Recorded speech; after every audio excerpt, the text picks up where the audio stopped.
আসসালামু আলাইকুম, আমি মিনহাজুল ইসলাম লেখাপড়া অনলাইনের আজকের ভিডিওতে তোমাদের সবাইকে স্বাগতম। আজকে আমরা সপ্তম শ্রেণীর দ্বিতীয় অধ্যায় শুরু করতে যাচ্ছি। তো দ্বিতীয় অধ্যায় শুরু করার আগে আমরা অধ্যায়টার নাম জেনে নিই, বা এই অধ্যায়ে আমরা কী জিনিস জানবো, বা আজকের ভিডিওতে আমরা কোন পার্ট নিয়ে আলোচনা করব, পাঠের টপিক কী, সেই জিনিসগুলো প্রথমে তোমাদের একটু ধারণা দিই। তো আজকের অধ্যায়ের নাম দ্বিতীয় অধ্যায়ের নাম হচ্ছে উদ্ভিদ ও প্রাণীর কোষীয় সংগঠন। সো উদ্ভিদ ও প্রাণীর কোষীয় সংগঠন, বা একটা কোষ কীরকমভাবে গঠিত হয়, বা একটা কোষের যে ডিটেলস বিষয়গুলো, সেগুলো আমরা এই চ্যাপ্টারে জানবো। বাট আজকের যে পার্টটা সেটা হচ্ছে কোষ এবং কোষীয় অঙ্গাণুর পরিচয়, অর্থাৎ একটা কোষ কী সেটা আমরা জানবো, এবং কোষীয় যে অঙ্গাণুগুলো আছে সেটা নিয়ে আমরা জানবো। আর পার্ট 1 থেকে 5 আমরা এই ভিডিওতে কভার করার চেষ্টা করব। তো এই ভিডিও শেষে আমরা কী কী জিনিস জানবো সেটা দেখো। এই ভিডিও শেষে আমরা জানতে পারবো কোষ প্রাচীর কী, প্রোটোপ্লাজম কী, কোষ ঝিল্লি, সাইটোপ্লাজম, কোষ গহ্বর, plastid, mitochondria, Golgi body, endoplasmic reticulum, lysosome, ribosome, centriole, nucleus. So এখানে কিছু জিনিস তোমাদের বলি। তোমাদের বইয়ে আপাতত এতগুলো অঙ্গাণুর কথা লেখা নেই, বাট আমি তোমাদের এক্সট্রা অ্যাড করেছি কেন, যে আমি হঠাৎ করে নতুন কতগুলো অঙ্গাণু নিয়ে এখানে অ্যাড করে দিলাম কেন। পরবর্তী শ্রেণীতে তোমরা যখন উঠবে তখন হঠাৎ করে নতুন এই নামগুলো দেখলে তোমাদের কাছে একেবারেই নতুন মনে হবে। সো এই কারণে আমি নতুন কিছু অঙ্গাণু অ্যাড করেছি, কোষের যে অঙ্গাণুগুলো আছে বাট তোমাদের বইয়ে আলাদা করে ব্যাখ্যা নেই, সেটা অ্যাড করেছি। কারণ তোমরা যদি এখন একটু ধারণা নাও তাহলে পরবর্তী শ্রেণীতে যে জিনিসটা কিন্তু তোমাদের কাছে একেবারে সহজ মনে হবে, পরিচিত মনে হবে, যে আমরা তো এটা দেখে এসেছি, আমাদের আর নতুন করে দেখার কী প্রয়োজন। সো এই জন্য আমি তোমাদের এক্সট্রা যেগুলো ছিল না সেগুলো অ্যাড করেছি, আর এগুলো সম্পর্কে তোমাদের এই ভিডিওতে আমি একটু বেসিক ধারণা দিব। তো চলো প্রথমে কোষ সম্পর্কে জানার আগে একটা ছবি দেখে নিই। চলো আসো ছবিতে যাই।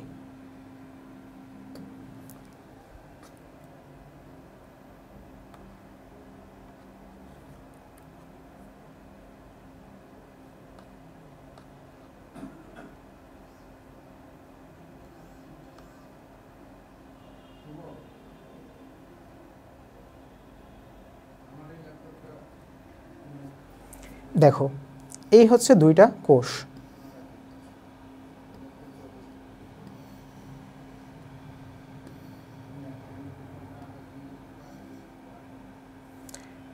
দুইটা কোষ দেখতে দুই রকম কেন? একটা উদ্ভিদ কোষ, একটা প্রাণী কোষ। তো প্রাণী কোষ আর উদ্ভিদ কোষ দেখতে আলাদা হওয়ার রিজন কি? শুধু যে এরা দেখতে আলাদা জিনিসটা কিন্তু এরকম না, এদের অনেক পার্থক্য আছে। এদের মধ্যে দেখা যাবে অনেক সময় অনেক অঙ্গাণু আমরা পাবো প্রাণী কোষে পাবো, বাট একটা উদ্ভিদ কোষে আমরা সেই অঙ্গাণুটা পাবো না। আবার সেমভাবে ইনভার্সও হতে পারে, যেমন আমরা উদ্ভিদ কোষে একটা অঙ্গাণু পেতে পারি যেটা আমরা প্রাণী কোষে পাবো না। সো এখন আমরা যদি ডিটেলস আলোচনা শুরু করি তোমাদের জিনিসটা আরও অনেকটা ক্লিয়ার হয়ে যাবে। তো চলো চ্যাপ্টারের দিকে একটু ঢোকা যাক। তো কোষ কী সেটা তোমরা সবাই জানো, জীবদেহের কার্যকরী এককই কোষ। সো কোষ কী? একটা জীবদেহের কার্যকরী একক কোষ। সো তোমার আশেপাশে থাকা টেবিলটার কথা যদি তুমি চিন্তা করো, টেবিলটাকে ধরো তুমি ভাঙা শুরু করলে, বা টেবিলটাকে টুকরা টুকরা করবে। সো টেবিলটা টুকরা করা শুরু করলে লাস্ট অব্দি যে তুমি কী পাবে? লাস্ট অব্দি যে টেবিলে কাঠের গুঁড়া পাবে। সো কাঠের গুঁড়াকে তুমি যদি আরেকটু ভাঙা শুরু করো, লাস্টে একেবারে এমন একটা পর্যায়ে গিয়ে দাঁড়াবে যখন ওটাকে আর ভাঙা যাচ্ছে না, তখন সেটা কী হবে? তখন সেটা হবে একটা পরমাণু। সেই পরমাণুকে যদি তুমি আবার বিশ্লেষণ করা শুরু করো, তুমি 3টা কণিকা পাবে, ইলেকট্রন, প্রোটন, নিউট্রন। সো এই ছিল জড় পদার্থের ক্ষেত্রে। এখন একটা জীবের ক্ষেত্রে তুমি যদি একেবারে বিশ্লেষণ করা শুরু করো একটা জীবদেহকে, বা একটা জীবদেহের একটা অংশ নিয়ে তুমি যদি বিশ্লেষণ করা শুরু করো, একেবারে শেষ অবধি যে অংশটা পাবে সেটা একটা কোষ। আর এই কোষের ভিতরে পাবো এই যে কোষীয় অঙ্গাণুগুলো, যেগুলো ছবি আমরা দেখতে পাচ্ছি। সো টোটালটা একটা কোষ, আর এর ভিতরে যে ছোটো ছোটো অংশগুলো আমরা দেখতে পাচ্ছি সেটা এক একটা কোষীয় অঙ্গাণু। তো এখন আমরা চলো একটা কোষীয় অঙ্গাণু একেবারে বাইরে থেকে ব্যাখ্যা করা শুরু করি। ভিতর থেকে করলে জিনিসটা এলোমেলো লাগবে, আমরা বাইরে থেকে দেখা শুরু করব যে বাইরে থেকে কী কী অংশ আছে।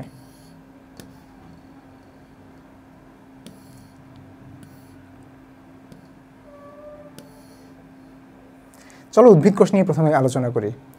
উদ্ভিদ কোষের একেবারে বাইরে যে অংশটা দেখতে পাচ্ছি, যে মোটা যে লেয়ারটা বা আবরণটা, সেটা কোষ প্রাচীর।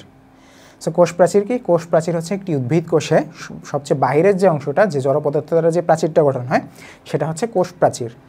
সো কোষ প্রাচীর কেবলমাত্র কিন্তু আমরা উদ্ভিদ কোষেই পাবো। দেখো এখানে কিন্তু দুইটা লেয়ার আমরা দেখতে পাচ্ছি, এই একটা লেয়ার, এই দুইটা লেয়ার। বাট একটা প্রাণী কোষে দেখো বাইরে কিন্তু একটাই লেয়ার আছে, কারণ উদ্ভিদ কোষে কোষ প্রাচীর আছে, কোষ ঝিল্লি থাকে, প্লাস উপরে কোষ প্রাচীর থাকে। বাট প্রাণী কোষে বাইরে যে অংশটা দেখতে পাচ্ছ সেটা একটাই থাকবে, কোষ ঝিল্লি। সো উদ্ভিদ কোষের অনন্য বৈশিষ্ট্য কি? কোষ প্রাচীর উদ্ভিদ কোষের অনন্য বৈশিষ্ট্য। কোষ প্রাচীর কেবলমাত্র উদ্ভিদ কোষেই থাকবে, কোনো প্রাণী কোষে আমরা কখনোই কোনো কোষ প্রাচীর দেখতে পাবো না। সো চলো হচ্ছে কোষ প্রাচীর এবার দেখতে কীরকম হয় আমরা সেটা দেখব। একটা কোষ প্রাচীর হচ্ছে সূক্ষ্ম গঠন দেখার চেষ্টা করব। তো চলো আমরা হোয়াইট বোর্ডে চলে যাই।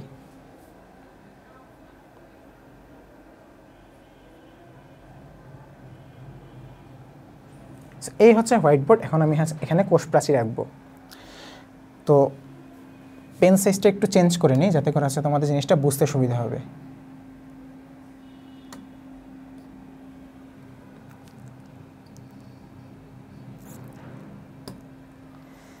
একেবারে মাঝখানে যে কোষ প্রাচীরের যে মাঝখানের লেয়ারটা সেটা হচ্ছে মধ্যপর্দা বা হচ্ছে ইংলিশে যদি আমরা বলি সেটা হচ্ছে মিডল ল্যামেলি। এই হচ্ছে মেইনলি একটা কোষ প্রাচীরের মাঝখানে যে দেয়ালটা। আমরা যদি এখন চিন্তা করি এটার এই পাশে একটা কোষ, এটার এই পাশে একটা কোষ, মাঝখানে কে পার্থক্য করে রেখেছে বা দুইটা আলাদা করে রেখেছে? একটা কোষ প্রাচীর কিন্তু সেটাকে হচ্ছে মাঝখান থেকে আলাদা করে রেখেছে। সো এই ছিল মধ্যপর্দা। এরপরে একটা কোষ প্রাচীর আরও কী কী অংশ থাকে চলো আরেকটু আঁকার চেষ্টা করি।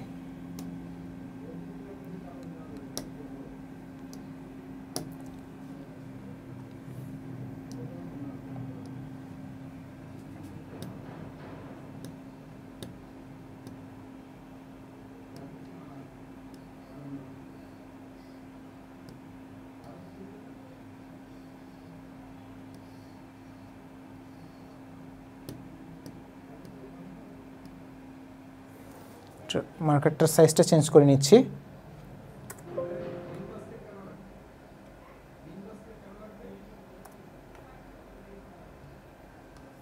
চলো এবার হচ্ছে আমরা আরেকটা লেয়ার রাখবো।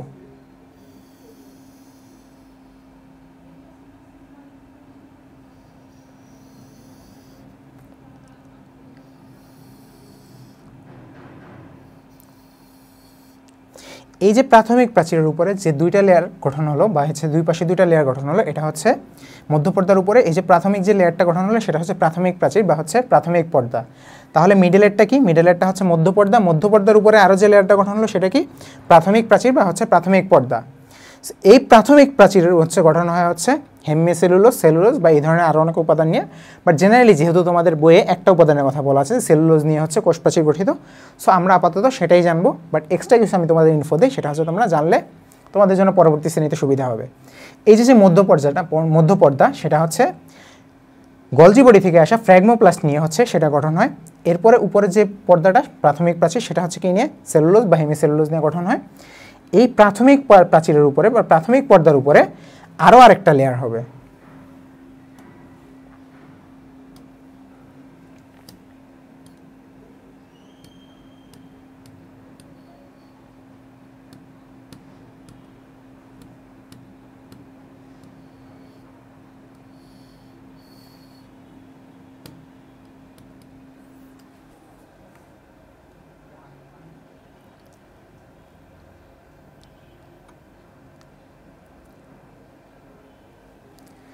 প্রাথমিক প্রাচীরের উপরে আরেকটা লেয়ার গঠন হয়, সেটা হচ্ছে সেকেন্ডারি প্রাচীর।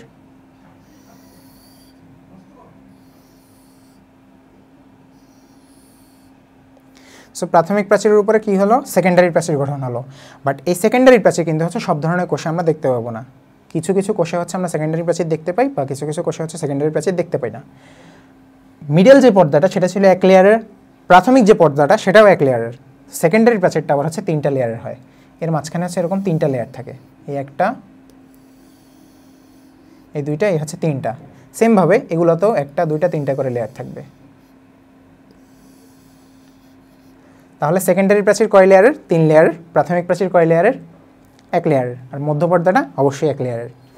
সো এইখানে দেখো, এই পাশে যেহেতু আমি বলেছি একটা সেল বা কোষ, এই পাশে হচ্ছে আরেকটা সেল বা আরেকটা কোষ। এই দুটো ডিফারেন্স করে রেখেছে কে? এই যে মধ্যপর্দা। সো এইখানে দেখো, এই যে এই জায়গাটা মাঝখানে একটা জায়গা, এই জায়গাটাতে দেখো কোনো হচ্ছে মধ্যপর্দা বা প্রাথমিক পর্দা তৈরি হয়নি বা একটা ফাঁকা জায়গা থেকে গিয়েছে, সেখানে শুধুমাত্র হচ্ছে মধ্যপর্দা আছে। সো এই যে ফাঁকা জায়গাটা, এটাকে আমরা বলছি হচ্ছে কূপ। তাহলে কূপ কাকে বলে? কোষ প্রাচীরে যে জায়গাটায় হচ্ছে প্রাথমিক পর্দা আর সেকেন্ডারি পর্দা হচ্ছে তৈরি হয় না, কেবলমাত্র হচ্ছে মধ্যপর্দা থাকে, সেটাই হচ্ছে কূপ। সো গেল কূপ। এইবার এই যে মাঝখানে যে কূপের যে এরিয়াটা বা যে কূপ এলাকাটা, সেখান দিয়ে হচ্ছে কিছু নলাকার সাইটোপ্লাজম জমা হয়। তো জিনিসটা যদি এরকম হয়, নলাকার মধ্যে সাইটোপ্লাজম গঠন হয়। এই সাইটোপ্লাজমটা কি করে? এটা হচ্ছে দেখতে অনেকটা পাইপের মতো থাকে। এই যে বলেছি এই পাশে একটা কোষ, এই পাশে একটা কোষ, দুইটা কোষের মধ্যে হচ্ছে কিন্তু বিভিন্ন পদার্থ আদান প্রদানের প্রয়োজন পড়ে। এই যে নলাকার যে সাইটোপ্লাজমটা, সেটাই কিন্তু এদের দুইজনের মধ্যে আদান প্রদানে সহায়তা করছে, বা দুইজনের মধ্যে হচ্ছে বিভিন্ন পদার্থ আদান প্রদানের কাজ করছে বা রাস্তা হিসেবে কাজ করছে। তাহলে এই নলাকার সাইটোপ্লাজমের নামটা কি? নলাকার সাইটোপ্লাজমের নাম হচ্ছে প্লাজমোডেজমাটা। তোমরা চাইলে আরেকবার আমি বলছি লিখে নিতে পারো। নলাকার যে সাইটোপ্লাজমটা দুইটা কোষের মাধ্যমে হচ্ছে যোগাযোগ সংরক্ষণ করছে বা যোগাযোগ রক্ষা করছে, সে হচ্ছে কি? প্লাজমোডেজমাটা। এই ছিল কোষ প্রাচীর নিয়ে তোমাদের একেবারে বেসিক ধারণা। তো চলো এবার হচ্ছে আমরা অন্য একটা অঙ্গাণু নিয়ে আলোচনা করি।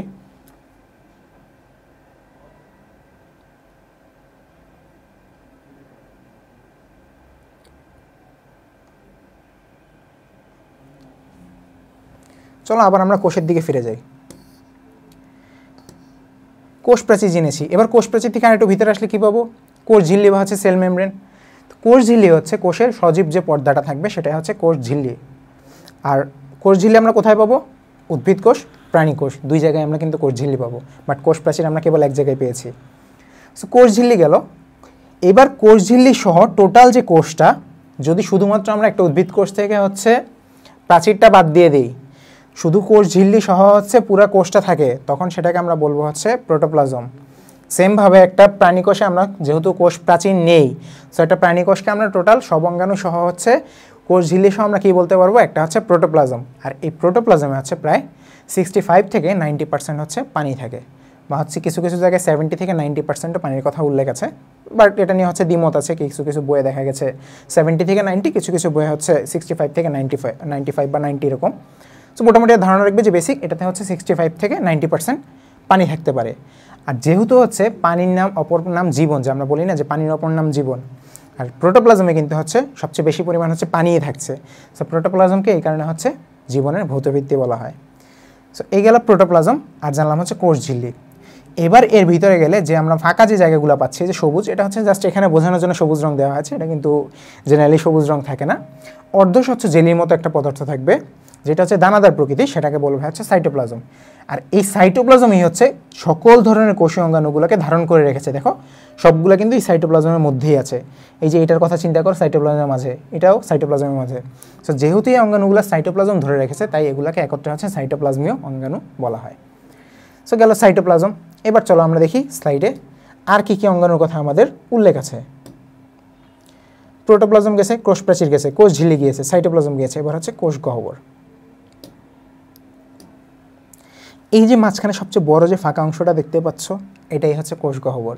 তাহলে কোষ গহ্বর কেমন দেখতে? ফাঁপা আর হচ্ছে অনেক বড় আকৃতির, এটা হচ্ছে কোষ গহ্বর। কিন্তু দেখো প্রাণী কোষে কি এরকম কিছু দেখতে পাচ্ছ?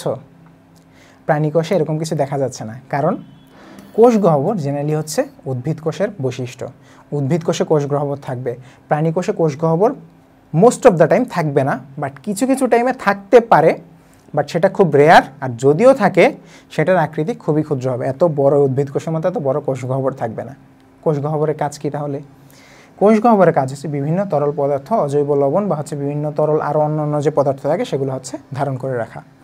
সো এই গেল কোষ গহ্বর। চলো নেক্সট টপিক কি আমরা দেখি। নেক্সট টপিক হচ্ছে কোষ গহ্বরের পরে প্লাস্টিড। এই যে ক্লোরোপ্লাস্ট নামে যে অংশটা দেখো মার্ক করা আছে, সেটাই হচ্ছে প্লাস্টিড। সো জেনারেলি প্লাস্টিড হচ্ছে তিনটা টাইপের হয়। তিনটা টাইপ কী কী? Chloroplast, chromoplast, leucoplast. বর্ণহীন যেটা, যে প্লাস্টিড হচ্ছে কোনো রং নেই, সেটা হচ্ছে লিউকোপ্লাস্ট। যে প্লাস্টিড রঙিন সেটাকে বলা হয়েছে ক্রোমোপ্লাস্ট, আর যে প্লাস্টিডের রং শুধু সবুজ সেটা হচ্ছে ক্লোরোপ্লাস্ট। তাহলে সবুজ বাদে অন্য কোনো যে কোনো রং থাকলে সেই প্লাস্টিডের নাম কি হয়ে যাবে? ক্রোমোপ্লাস্ট। আর যদি সবুজ হয় সেটার নাম হয়ে যাবে ক্লোরোপ্লাস্ট।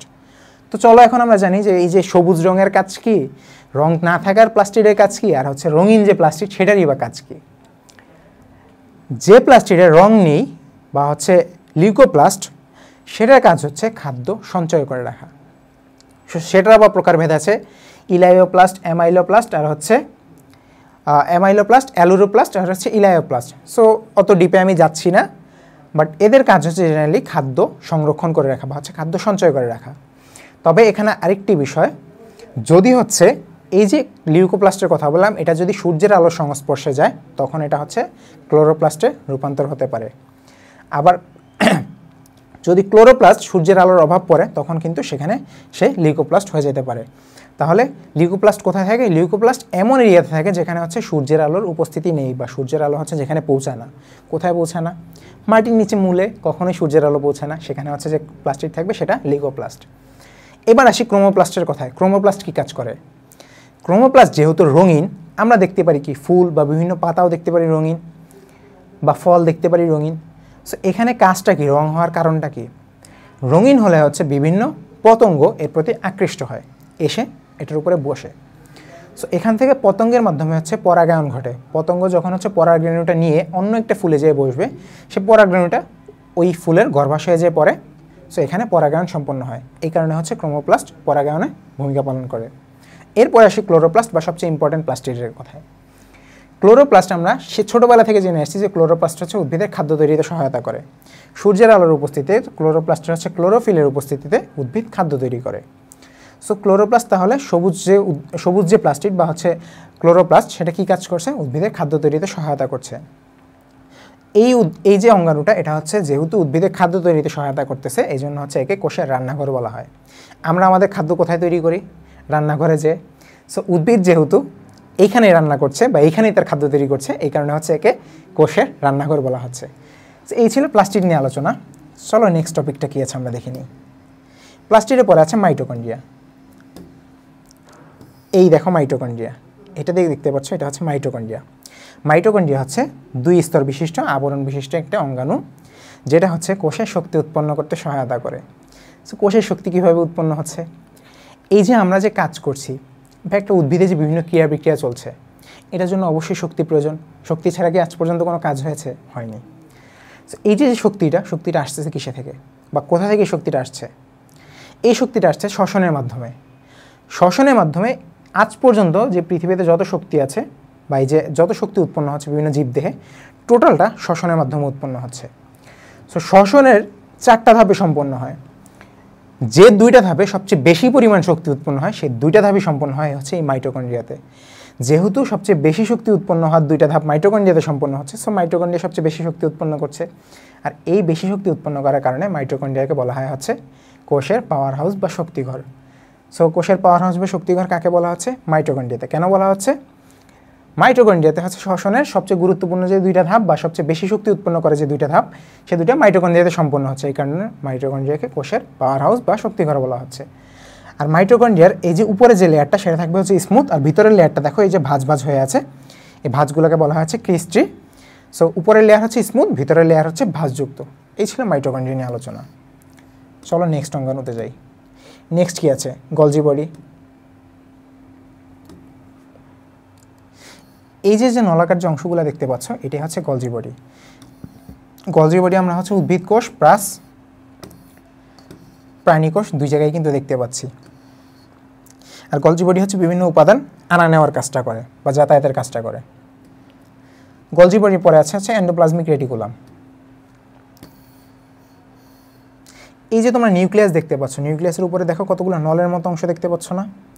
এই নলের মতো অংশগুলোই হচ্ছে endoplasmic reticulum. So endoplasmic reticulum আবার 2টা টাইপের হয়ে থাকে।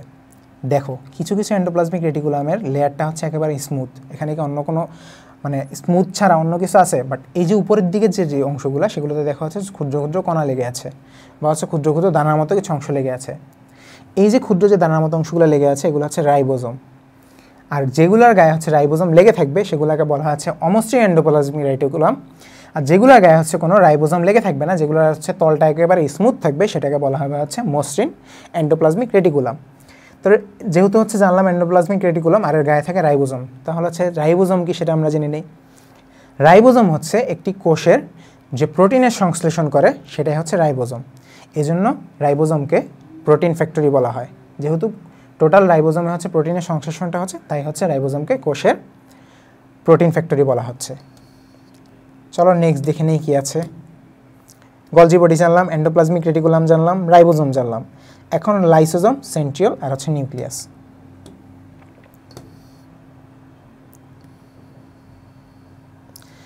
লাইসোজোম হচ্ছে এরকম দেখতে অনেকটা গোলাকার ক্ষুদ্রাকার প্যাকেটের মতোই। তো লাইসোজোম কী কাজ করে?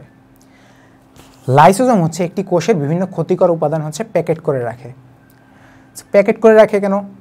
যখন একটি কোষে হচ্ছে অক্সিজেনের অভাব দেখা দেয় বা কোষটাকে নিঃশেষ করে দেওয়ার প্রয়োজন পড়ে, যখন অক্সিজেনের অভাব দিচ্ছে তখন সে কোষটাকে শেষ করে দেওয়ার প্রয়োজন। সো যখন নিঃশেষ করার প্রয়োজন পড়ে তখন হচ্ছে এই লাইসোজোম যে ক্ষতিকর পদার্থগুলোকে প্যাকেট করে রেখেছিল সেগুলো হচ্ছে সে প্যাকেট খুলে বের করে দেয় বা হচ্ছে সে বাইরে ছেড়ে দেয়। যখনই সে বাইরে ছেড়ে দেয় এরা এতটা বিষাক্ত যে পুরো কোষটাকে হচ্ছে নষ্ট করে দেয়। কোষটাকে নষ্ট করার সাথে সাথে সে হচ্ছে নিজেকেও নষ্ট করে দেয়। সো এখানে কিন্তু আত্মহননের একটা ব্যাপার আছে বা হচ্ছে সুইসাইড করার মতো একটা ব্যাপার আছে, নিজেও শেষ হচ্ছে অন্যকেও শেষ করে দিচ্ছে। এই কারণে লাইসোজোমকে কোষের সুইসাইডাল স্কোয়াড বলা হয়। সুইসাইডাল স্কোয়াড তাহলে কেন বলা হচ্ছে? সে নিজেকেও শেষ করে দিচ্ছে, সাথে সে টোটাল কোষটাকেও শেষ করে দিচ্ছে, এই জন্য হচ্ছে লাইসোজোমকে কোষের সুইসাইডাল স্কোয়াড বলা হয়। এরপরে ছিল সেন্ট্রিওল। সেন্ট্রিওল কেবলমাত্র আমরা হচ্ছে প্রাণী কোষেই দেখতে পাবো।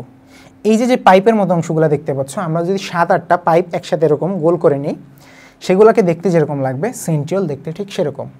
আবার সেন্ট্রিওলের পাশে কিছু জায়গা জুড়ে হচ্ছে কিছু পরিমাণ সাইটোপ্লাজম নিয়ে সে একটা হচ্ছে আবরণের মতো ক্রিয়েট করে। সো সেন্ট্রিওলের পাশে যে সাইটোপ্লাজমগুলো থাকবে সেগুলোকে বলা হবে হচ্ছে সেন্ট্রোপ্লাজম, আর সেন্ট্রিওল আর সেন্ট্রোপ্লাজম মিলে টোটাল যে অংশটা সেটাকে বলা হবে হচ্ছে সেন্ট্রোজোম। তাহলে সেন্ট্রিওল, সেন্ট্রোপ্লাজম আর সেন্ট্রোজোম কি জিনিসটা আশা করি তোমাদের ক্লিয়ার হয়ে গিয়েছে। আর লাস্টে কি ছিল? চলো দেখে নিই লাস্টে আমাদের কী টপিক ছিল। লাস্টের টপিক ছিল হচ্ছে নিউক্লিয়াস। সো নিউক্লিয়াসের আমি তোমাদের একটি ছবি দেখাবো এখন।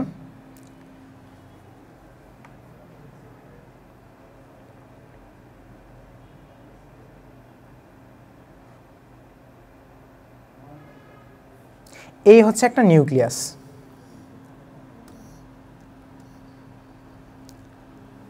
সো একটু আগেই বলেছিলাম নিউক্লিয়াসের উপরে লেগে থাকে কি এন্ডোপ্লাজমিক রেটিকুলাম। সো দেখতে পাচ্ছি যে এন্ডোপ্লাজমিক রেটিকুলাম। এরপরে দেখো নিউক্লিয়াসের কি কি অংশ থাকে। একটা নিউক্লিয়াস 4টা অংশ নিয়ে গঠিত।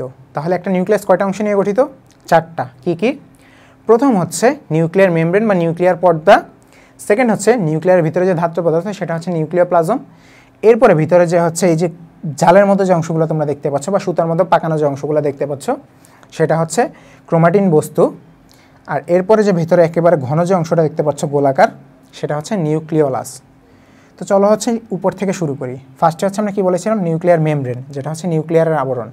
আমরা যেরকম একটা কোষের আবরণ দেখেছিলাম কোষ ঝিল্লি, সেভাবে নিউক্লিয়াসের আমরা একটা আবরণ দেখতে পাবো যেটা হচ্ছে নিউক্লিয়াসের অন্যান্য অঙ্গাণুগুলোকে ঢেকে রাখবে বা হচ্ছে প্যাকেট করে রাখবে। তো সেটাকে বলছি আমরা নিউক্লিয়ার মেমব্রেন।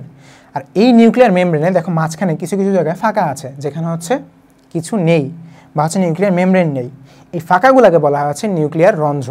তাহলে যেখানে হচ্ছে নিউক্লিয়ার মেমব্রেন নেই, ফাঁকাগুলো অংশগুলো, সেগুলোকে বলছি আমরা নিউক্লিয়ার রন্ধ্র। এরপরে যদি ভিতরে যাই, যে জেলির মতো যে ধাত্র পদার্থ দেখতে পাচ্ছি যে ফাঁকা যে জায়গাগুলো, এগুলাই হচ্ছে নিউক্লিওপ্লাজম। সো এটাকে যদি আরেকটু সহজ করে বলি, আমরা কোষের মাঝে যে অংশগুলো জেলির মতো যে থকথকে যে পদার্থ পেয়েছিলাম সেটাকে আমরা কি বলেছিলাম? সাইটোপ্লাজম।